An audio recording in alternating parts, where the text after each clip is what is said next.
Alors nous avons utilisé la plateforme DRIAS, mise en place par le ministère ainsi que plusieurs instituts français, Météo France notamment. Nous nous sommes aussi beaucoup appuyés sur les résultats du projet Explore 2070, projet porté par le ministère aussi.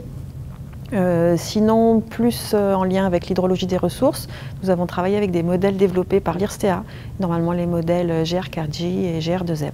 Bordeaux Métropole a déjà mis en place une étude de vulnérabilité du territoire aux effets du réchauffement climatique, qu'il s'agisse des effets de canicule, de sécheresse.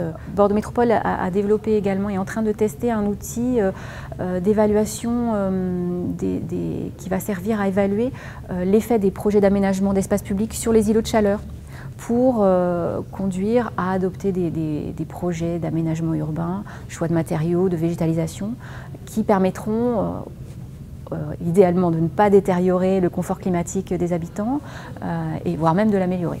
Ces questions nous intéressent en sciences sociales pour aussi essayer d'appréhender la manière dont les acteurs s'approprient ces problématiques de réchauffement climatique, de changement climatique.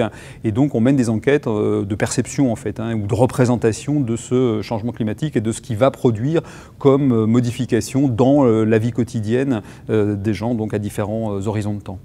Alors en termes d'outils, depuis plusieurs années, on réalise le bilan carbone du service public de traitement des déchets que nous publions annuellement et on progresse d'année en année pour avoir des connaissances plus fines sur les facteurs d'émissions qui sont notamment liés au recyclage, puisqu'en fait le traitement des déchets c'est à la fois des émissions de CO2 mais c'est aussi beaucoup d'émissions évitées à la fois au travers du recyclage et de la production d'énergie de récupération. Et en matière de recyclage, les facteurs d'émissions peuvent largement influencer les calculs du bilan carbone. Concernant l'eau pluviale, on a mené un schéma directeur sur l'étude des eaux pluviales au sein de notre agglomération.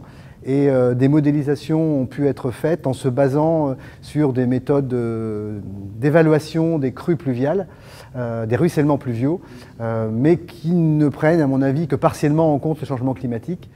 Mes attentes, développer la promotion des outils qui existent, tout simplement. On les connaît pas tous.